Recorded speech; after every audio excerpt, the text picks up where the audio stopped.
Krishnamurti in dialogue with Dr. Alan W. Anderson. J. Krishnamurti was born in South India and educated in England.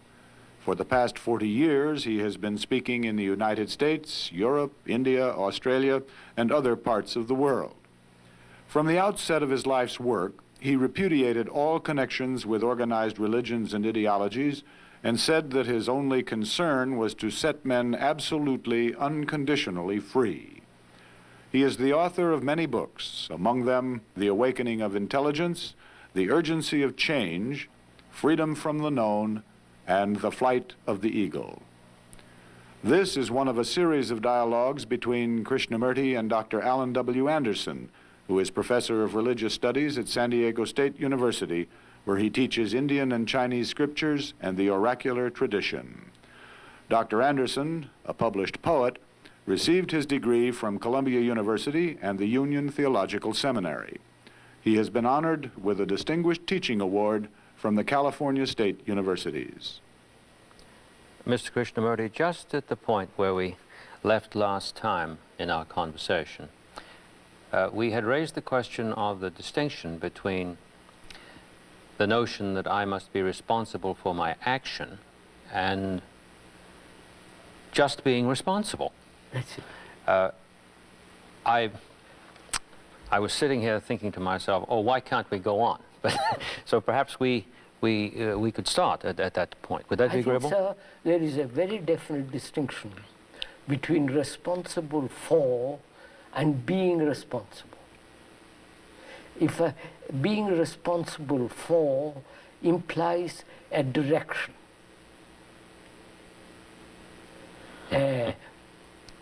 a directed will, but the feeling of responsibility implies responsibility for everything, not in a direction, in any one particular direction.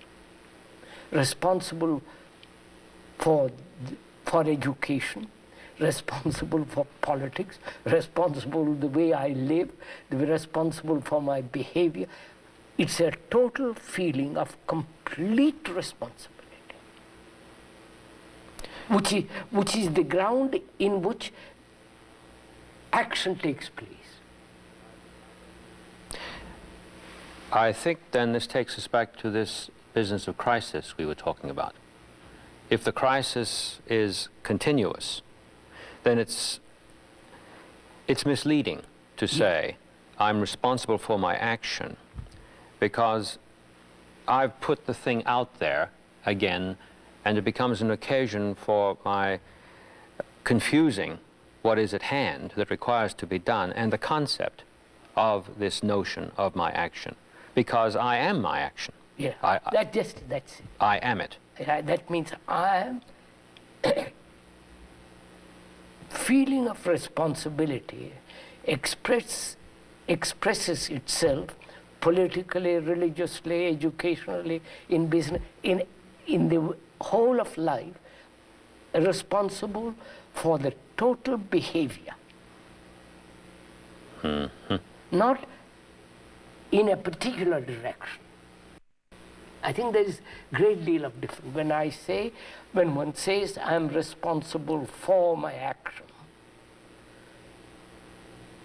that means you are responsible for your action according to the idea that you have preconceived about action.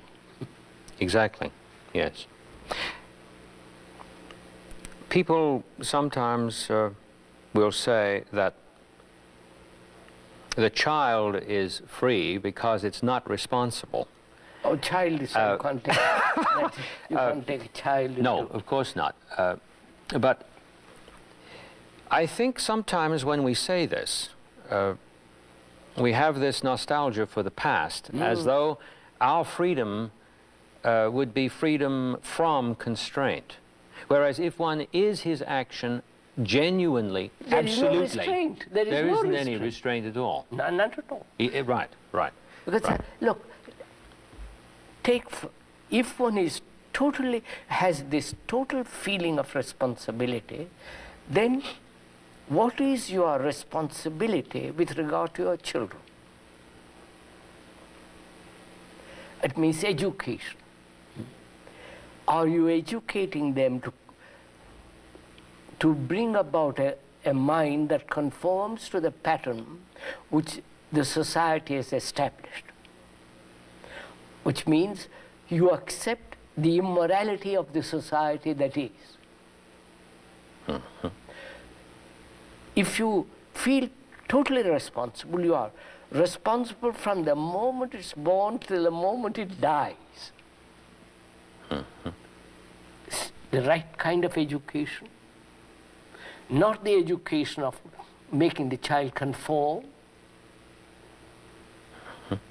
and worship of success, and the division of nationalities which brings about war. You follow all that you are responsible for, not just in a particular direction. Even if you are in a particular direction, I'm responsible for my act. What is your action based on? How can you be responsible when your action is the result of a formula that has been handed down to you? Yes, I quite follow like what you mean. Communists, they say the state is responsible.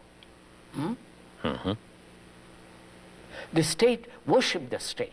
The state is the God. Yes. And you are responsible to the state.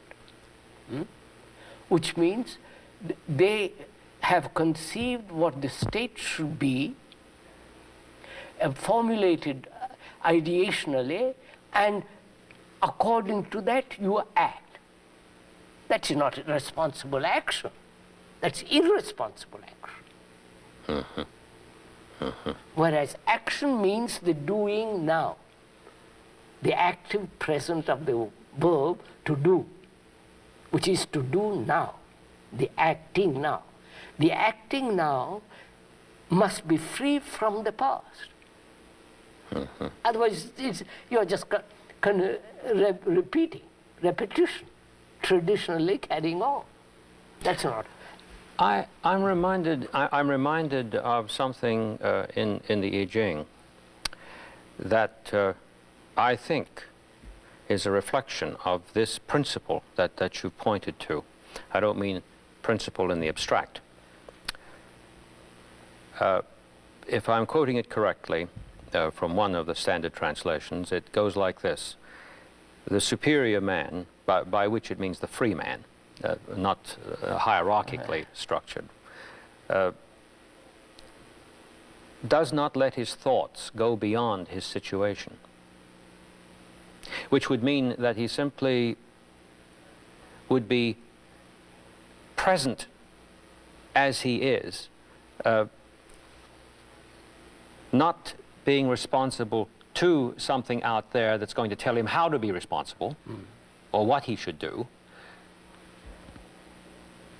But upon the instant that he is always responsible. His thoughts, he simply does not let his thoughts go beyond his situation. That goes back to that word negation.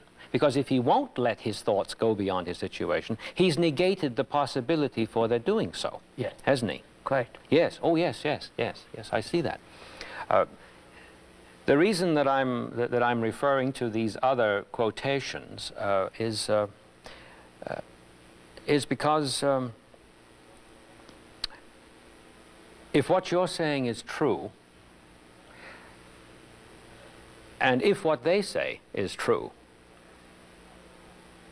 quite without respect to how they're understood or not understood, then there must be something in common here. And I realize that your emphasis is practical, eminently practical, upon the act. But it does seem to me to be of great value if one could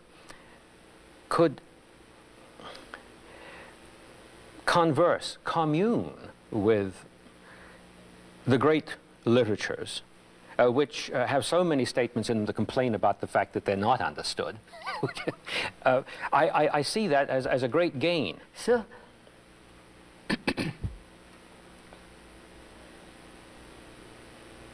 I have not read any books. any literature in the sense, Yes, I understand. in that sense.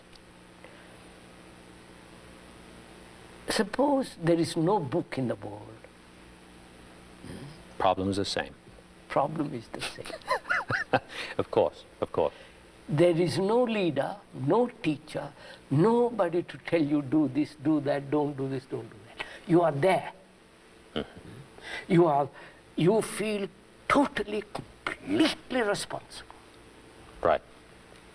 Yes.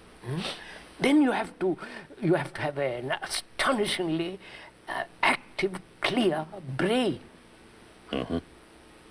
And not befuddled, not puzzled, not bewildered. You must have a mind that thinks clearly. And you cannot think clearly if you are rooted in the past. You're merely continuing, modified perhaps, through the present to the future. That's all. So, from that arises the question, what is the responsibility in human relationship? Yes, now we're back to relationship. Because that is the basic foundation of life. Relationship, that is to be related, to be in contact with. We are presently related. This is what is. Yes. Yes. Now, what is human relationship? If I feel totally responsible, how does that responsibility express in relationship? To my children, if I have children, to my family, to my neighbor, whether the neighbor is next door or 10,000 miles away, is still my neighbor. So what is my responsibility? What is the responsibility of a man who feels totally, completely involved in this feeling of being a light to himself and totally responsible? I think this is a question, sir, that has to be investigated. Yes, I'm. You know what I'm thinking? I'm thinking that only a person responsible, as you have said it, can make what we call in our tongue a clean decision. Of course, of course. So many decisions are frayed, Sir, I would like to ask this. Is there a decision at all? Decision implies choice. Yes. Choice implies a mind that's confused between this and that. It means, I think, radically to make a cut, to cut off. Yes, but a mind that sees clearly has no choice. It doesn't decide, it acts. Yes. Doesn't this take us back to this word negation again? Yes, of course. Might it not be that a clean decision could be interpreted in terms of what takes place at this point of negation? Yes. From which flows a different But action. I don't like to use that word decision. Because the deciding between this and that. You don't want to use it because of the implications in it of conflict. Conflict. Conflict. I see. Choice. We think we are free because we choose. We can choose, right? Or is a mind free that is capable of choice? Or is a mind that is not free that chooses? The choice implies between this and that, obviously. Now, which means the mind doesn't see clearly And therefore there is choice. A choice exists when there is confusion. Yes, yes, yes. Mind that sees clearly, there is no choice. It is doing. I mean, I think this is where we've got into rather trouble when we say we are free to choose. Choice implies freedom. I say on the contrary. Choice implies a mind that's confused and therefore not free. What occurs to me now is the difference between regarding freedom as a property or quality of action rather than a state. Oh, yes, but we have the notion that freedom is a state, no. a condition, which is quite different from the emphasis that you're leading me yes, into. that's right. Yes, yes, yes. So let's come back to this thing, sir, which is, what is the responsibility of a human being who feels this sense of in relationship? Because relationship is life. Relationship is the foundation of existence. Relationship is absolutely necessary, otherwise you can't exist. Relationship means cooperation. Everything is involved in that one word. Relation means love and generosity and all that's implied. Now, what is a human responsibility in relationship? If we were genuinely and completely sharing, then responsibility would be present fully, Yes, would it not? but how does it express itself in relationship? Not only between you and me now, but between man and woman, between my neighbor, between relationships, to everything, to nature. What's my relationship to nature? Would I go and kill the baby seals? No, no. Would I go and destroy human beings, calling them enemies? Would I destroy nature, everything, which man is doing now? He's destroying the earth, the air, the sea, everything, because he feels totally irresponsible. He sees what is out there as something to operate on.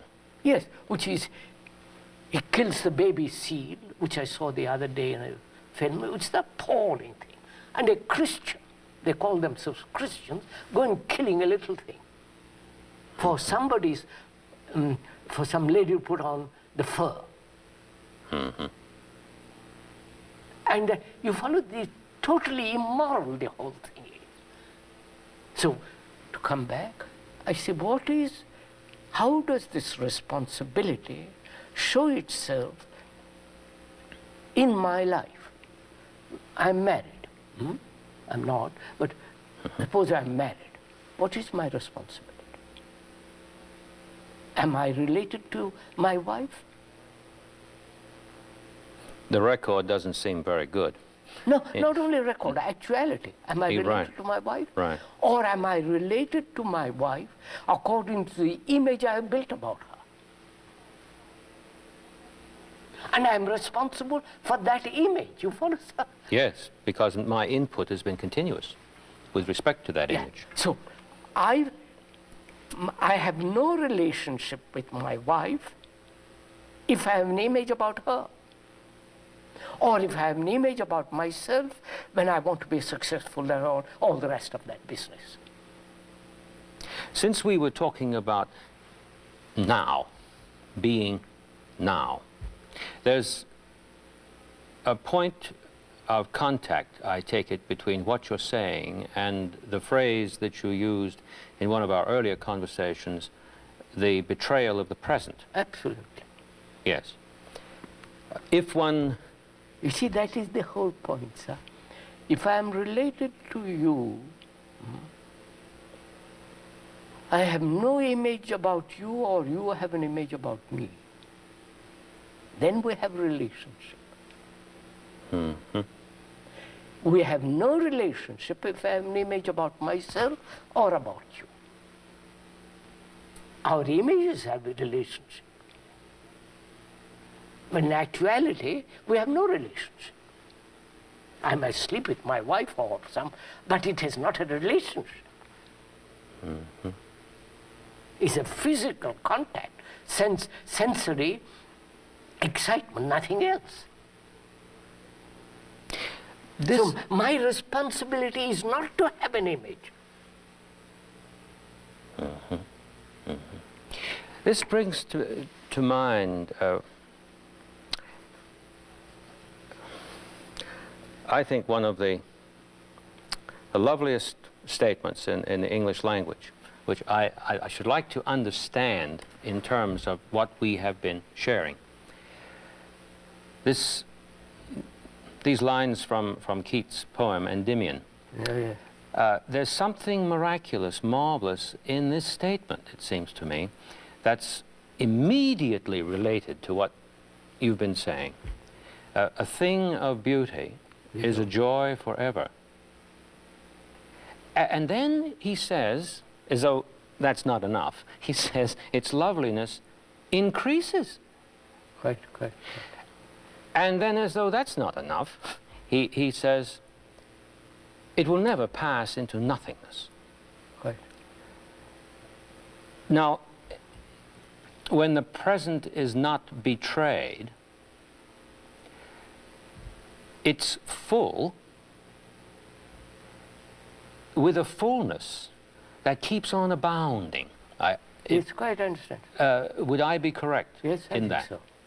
I think that's truly what he must be saying. And one of the things, too, that passed my mind was he calls it a thing of beauty. He doesn't call it a beautiful thing. No, it's a thing of beauty, as though it's a child of beauty. Right. Marvelous continuity between this. Not it's beautiful because I think it's beautiful, and therefore it's outside. This... Yes. Look, I must stick to this because this is really quite important. Because you go where you will, there is no relationship between human beings. Mm-hmm. Mm. And that is the tragedy, and from that arises all our conflict, violence, the whole business. So, when there is this responsibility, the feeling of this responsibility, it translates itself in relationship, which doesn't matter with whom it is, a freedom from the known, which is the image. And therefore, in that freedom, goodness flowers. Goodness flowers. And that is the beauty. And that is beauty. Beauty is not an abstract thing, but it goes with goodness. Goodness in behavior, goodness in conduct, goodness in action. Sometimes while we've been talking, I've started a sentence with if, and I've looked into your eyes, and immediately I got it out. I knew I'd said the wrong thing. It's just like a minute ago, you said if, and you said no, when. Yes. Then. We're always ifing it up. I know, ifing it up. It's awful. I know. We're always dealing with abstractions rather than with reality. Immediately we if. A construction is out there which we endlessly talk about. That's right. And we get cleverer and cleverer about it. And it has nothing to do with anything. Yes. So, how does this responsibility translate itself in human behavior? You follow, sir? there would be an end to violence. Absolutely. Wouldn't taper off. You see what we have done, sir? We are violent human beings, sexually, moral, in every way we are violent human beings. And not being able to resolve it, we have created an ideal of not being violent, which is the fact, an abstraction of the fact, which is non-fact, and try to live the non-fact. Yes. Immediately that produces conflict because it can't be done. Conflict, misery, confusion, all the rest of it. Now, why does the mind do it? The mind does it because it doesn't know what to do with this fact of violence.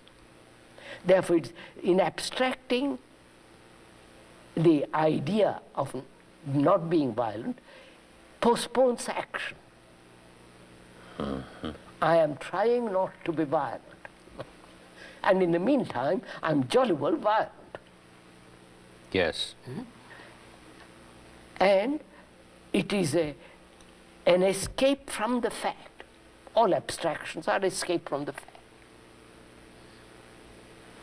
So, the mind does it because it is incapable of dealing with the fact, or it doesn't want to deal with the fact, or it is lazy and say, well, I'll try and do it some other day.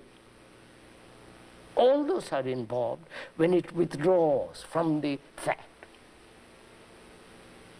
Now, in the same way, the fact is our relationship is non-existent.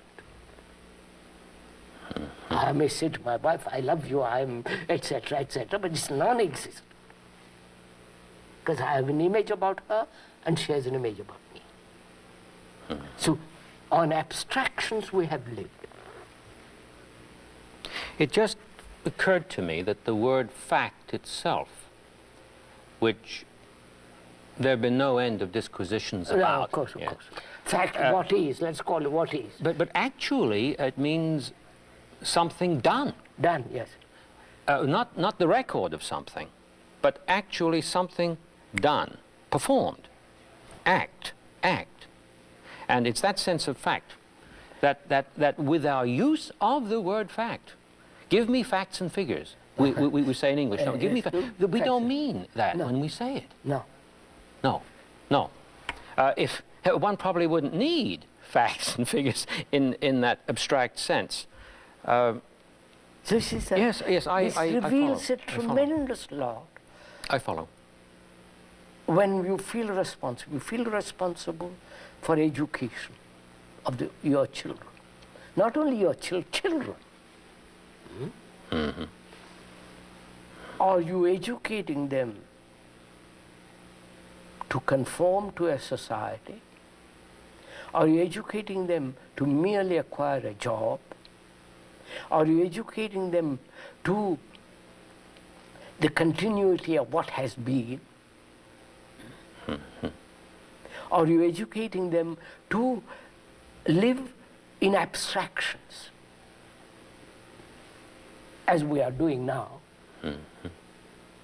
So what is your responsibility as a father, mother, doesn't matter who you are, responsible in an education, for the education of a human being?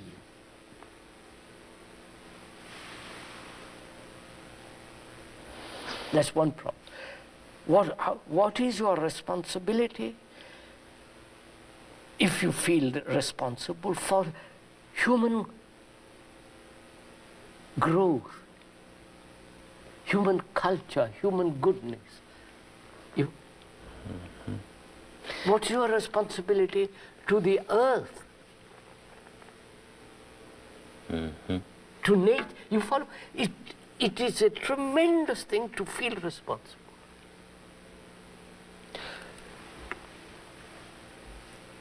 This just came to mind, which I must ask you about. The word negation in the book that we looked at earlier, which is continuous with what we're saying,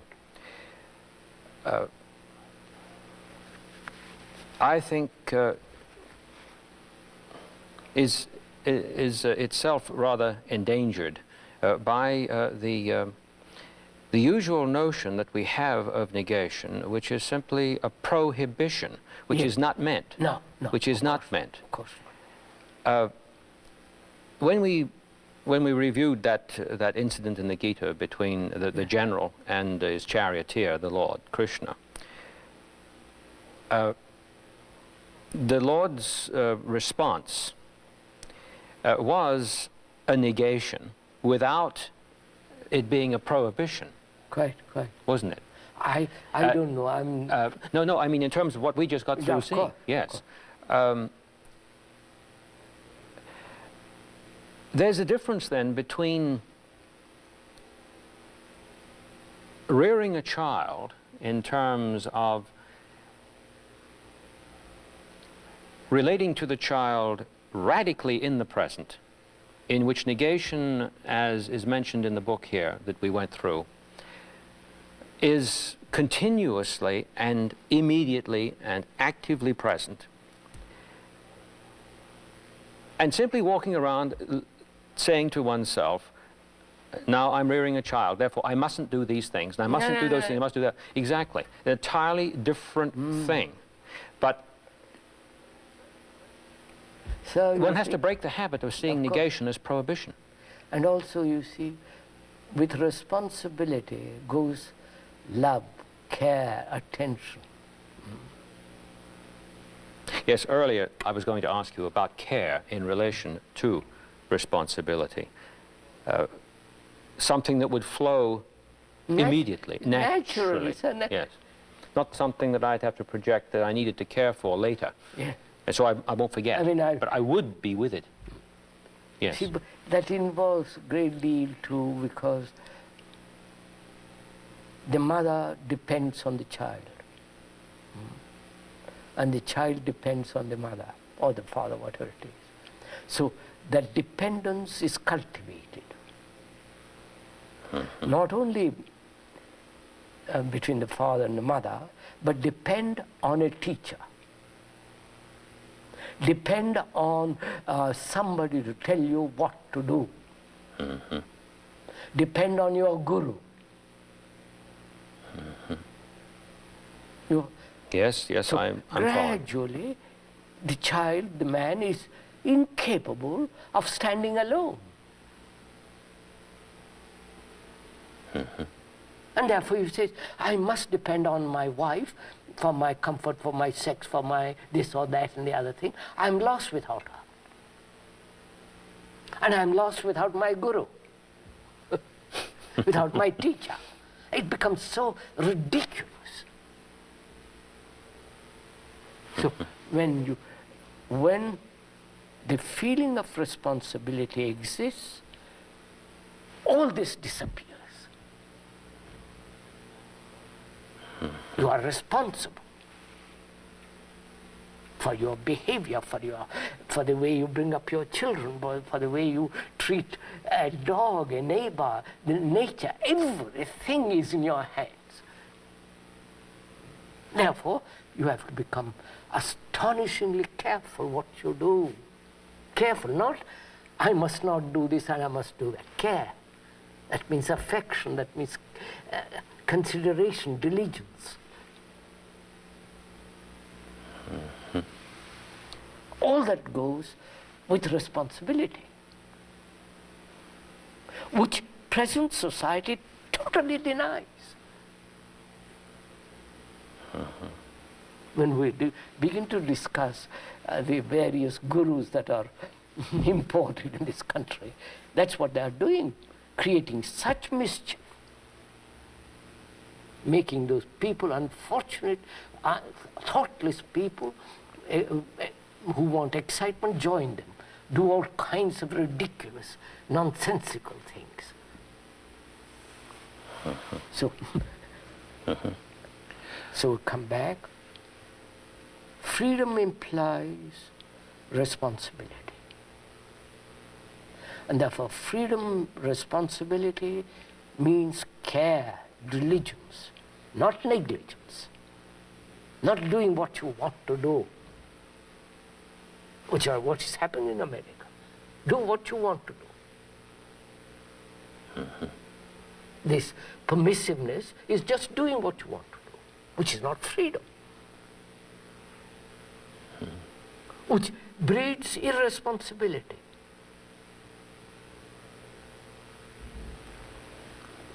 And I met the other day in Delhi, New Delhi, a girl,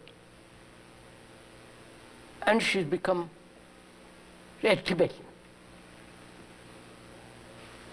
You follow, sir? Yes. Born in America, being a Christian, brought up all that, throws all that aside, becomes a Tibetan, which is the same thing in different words. Yes, as a Tibetan coming over here and doing it. Right. It's all Right. ridiculous. Yeah. And I've known her some years. I said, where is your child? Was sick.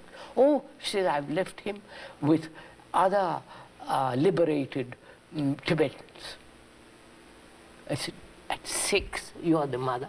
She said, yes, he's in very good hands. Wait. I come back next year and I ask, where is your child? Oh, he has become a Tibetan monk who is 7. He's 7 years old and has become a Tibetan monk. You understand, sir? Oh, yes, I do. The irresponsibility of it. Because the mother feels they know better than I do. I am Tibetan, and the lamas will help me to become. It puts a rather sinister cast on that biblical statement, train up a child in the way he should go, and when he is old, he will not depart from it. There's a sinister note in that, isn't there? Absolutely. So this is going on in the world all the time. And a man who is really serious negates that, because he understands the implications, the inwardness of all that. So he has to deny it. It isn't a question of will or choice. He says that's too silly, too absurd.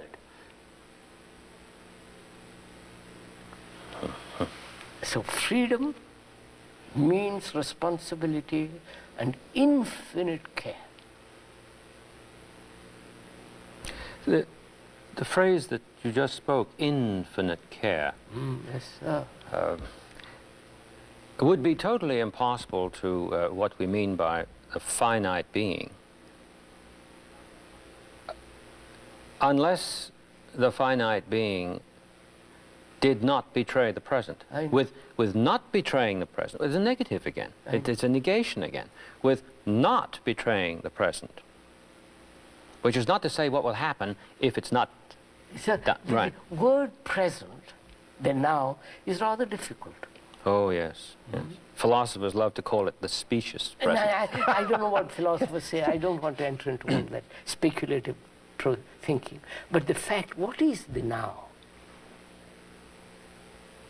What is the act of now, the present? To understand the present, I must understand the past. Not history, I don't mean that. No. Understand myself as the past. I am the past. In terms of what we said earlier about knowledge. Yeah, I am that. Yes. Therefore, I must understand the present, the past, which is me. The me is the known. The me is not the unknown. I can imagine it's the unknown, but the fact is, the what is the known. That's me. I must understand myself. If I don't, the now is merely a continuation in modified form of the past. Therefore, it's not the now, not the present. Therefore, the me is the tradition, the knowledge, in all the complicated maneuvers, cunning, of all that, the despairs, the anxieties, the desire for success, fear, pleasure, all that is me. Since we're still involved in our discussion about relationship here, might we return a moment to where we were with respect to education? Yes, sir. And relationship? I want to be sure that I've understood you here. Let us say that one were fortunate enough to have a school where what you are pointing to was going on. We are doing it. We have got several schools. Marvelous. Well, we'll have a chance to talk about that, won't we? Yes. Good, good.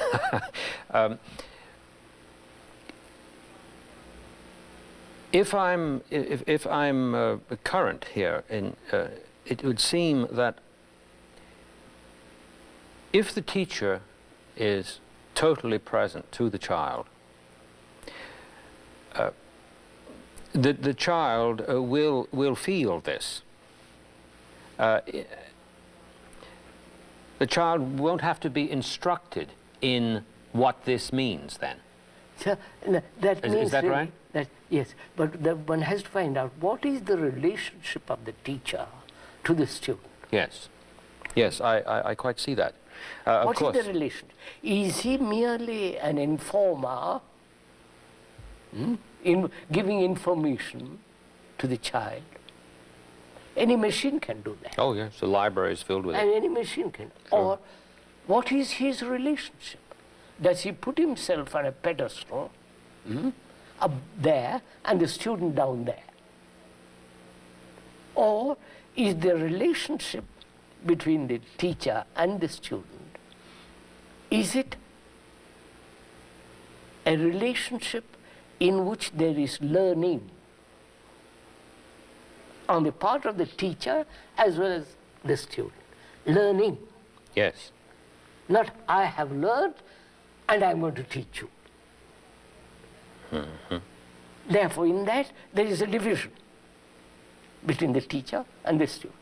But when there is learning on the part of the teacher as well as on the part of the student, there is no division. Both are learning. Yes. And therefore, that relationship brings about a companionship, A sharing. a sharing, A sharing, yes. and taking a journey together. And therefore, an infinite care on both sides.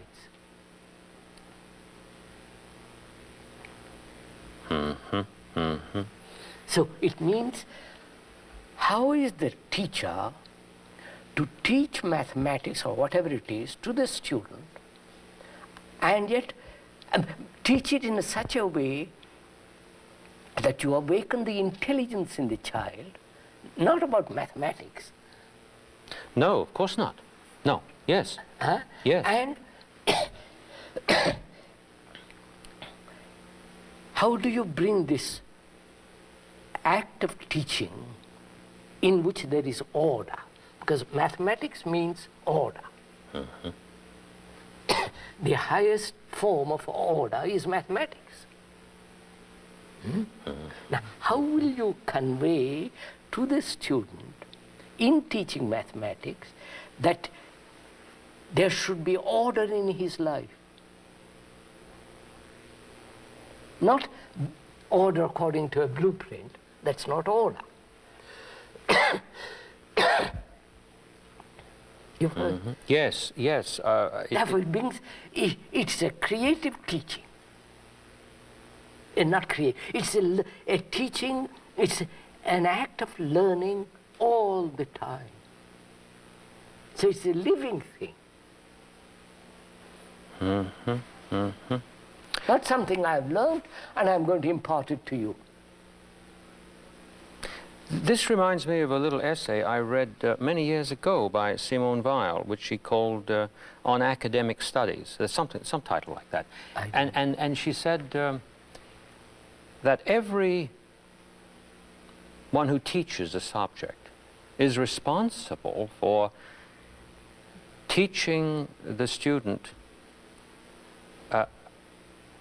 the relation between what they're studying and the Their students life. making a pure act of attention. I know, of course, of course. And that if this doesn't take place, the whole thing doesn't mean a thing. So that just...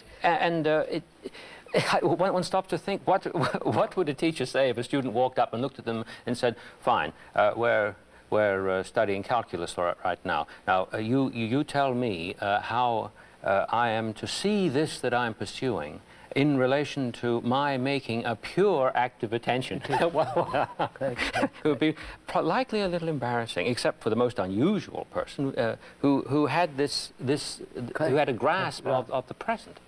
Yes. So, sir, that's just it. Yes. What is the relationship of the teacher to the student in education? Is he training him merely to conform? Is he training him to cultivate mere memory, like a machine? Is he training, or is he helping him to learn about life? Not just about sex, the life, the whole immensity of living, the complexity of it, which we're not doing. No. No, even in our language, we refer students to subject matters. Yes, yes, yes. They take this, they take that, they take the other. And in fact, there are prerequisites for taking these other things. And this builds a notion of education which has absolutely no relationship to what... None at all. And yet, amazingly, in the catalogs of colleges and universities across the country, there is, in the first page or so, a rather pious remark about the relation between their going to school and the values of civilization. And we have this whole, and that turns out to be learning a series of ideas. Well, I don't know whether they do it anymore, but they used to put the word character in there. They probably decided that's unpopular. They might very well have dropped that out by now. I'm not sure. Yes, yes. Yes, I'm following what you say. So, when you feel responsible, there is a flowering of real affection. A flowering of care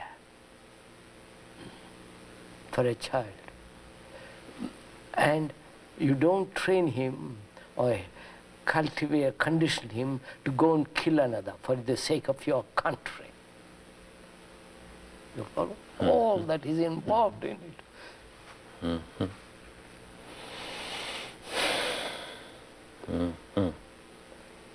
So we come to a point where a human being, as he is now, so conditioned to be irresponsible,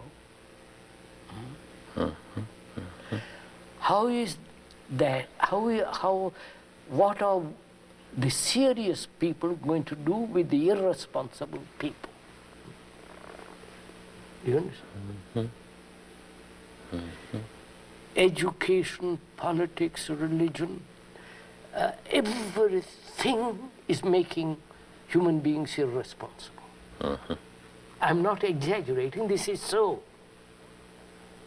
Oh no, you're not exaggerating, yes. Now, I see this as a human being. I say, what am I to do? You follow, sir? What is my responsibility in face of the irresponsible? Well, if it's to start anywhere, as we say in English, it must start at home. It would have to start with me. So I say, that's the whole point. I have to start with me. Right. Then if from that question arises, then you can't do anything about the irresponsible. No, exactly. No, sir. Something strange takes place. Oh, I misunderstood you. I'm sorry.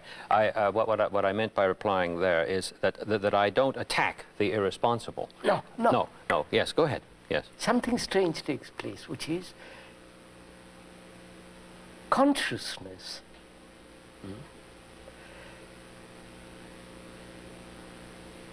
The irresponsible consciousness is one thing, Yes. and the consciousness of responsibility is another.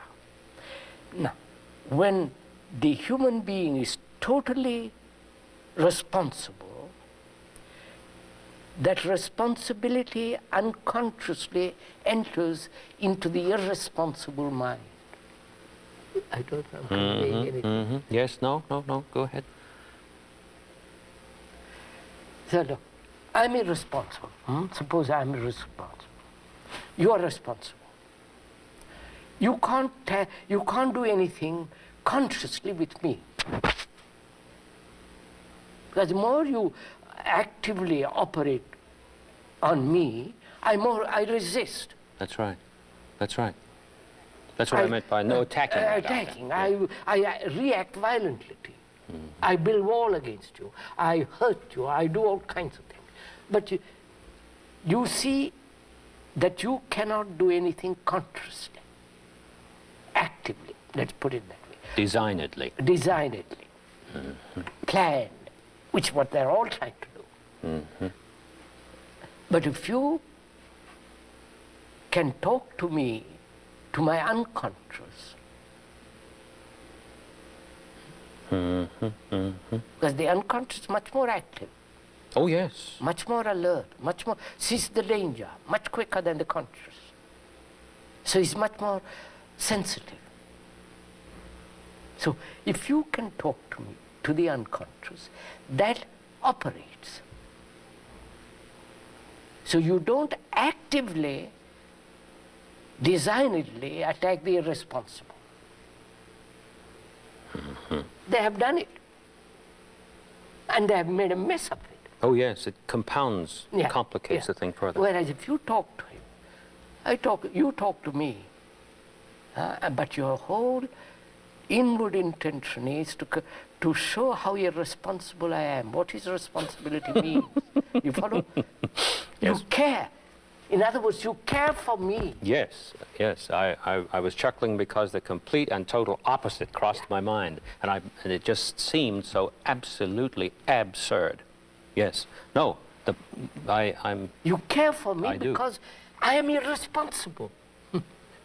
You follow? Exactly. Therefore, you care for me, and therefore you are watching not to hurt me, not to. You follow? In that way, you penetrate very, very deeply into my unconscious.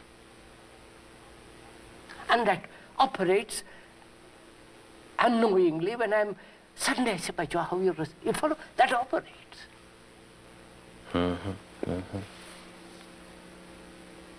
I have seen this, sir, in operation, because I've talked for 50 years, unfortunately or fortunately, to large audiences. Tremendous resistance to anything new. Yes. Say, if I say, don't read sacred books, which I say all the time, because you are just conforming. Obey. You're not living, you're living according to some book that you have read. Immediately there is resistance. Who are you to tell us? Not to do something. Not to do this, how to do that. So I say, all right. See, I go on pointing out. I'm not trying to change them. I'm not doing propaganda, because I don't believe in propaganda. It's a lie. So I say, look what you do when you are irresponsible. You are destroying your children. You send them to war, to be killed and to be maimed and to kill and to maim. Is that act of love? Is that affection? Is that care? Why do you do it? And I go into it. They get bewildered. They don't know what to do. So it begins to slowly seep in. Well, at first, it's such a shock. It sounds positively subversive to some. Oh, Yes. absolutely, absolutely subversive. Of course. Yes, but So we enter into now something, which is my relationship to another When there is total responsibility in which freedom and care go together, I do not, the mind has no image in relationship at all. Because the image is the division. Where there is care, there is no imagination, no image. This would lead us into what perhaps later we could pursue, love. Oh, that's a tremendous thing. Yes, yes. We have to go Could into we lay a little few words before that? I don't know necessarily that next time we would do that, but it would come naturally. Yes. I've been listening to what you've been saying, and it's occurred to me that if one is responsible and care is continuous with that, one would not fear. One could not fear. Yes, sir. Not would not, could not, Is not could capable. not fear. No, but you see, that means really one must understand fear. One must understand fear. And Yes. also the pursuit of pleasure. Those two go together. They're not two separate things. What I have, what I've learned here in our discussion is that what it is, if I followed you correctly, that we should turn ourselves toward understanding, is not what are called values. Oh no. We don't understand love. We understand all those things which we catch ourselves into. Which are that not. militate against any possibility whatsoever. This is what's so hard to hear, that to be told that there just is no possibility. Yes, sir. This produces immense terror. Do you think next time when we converse together, we could begin at that point where we could discuss fear? Oh yes. Good. But sir, Good. before we enter fear, there is something which we should discuss very carefully. What is order in freedom? Fine. Fine. Yep. Yes. Yes.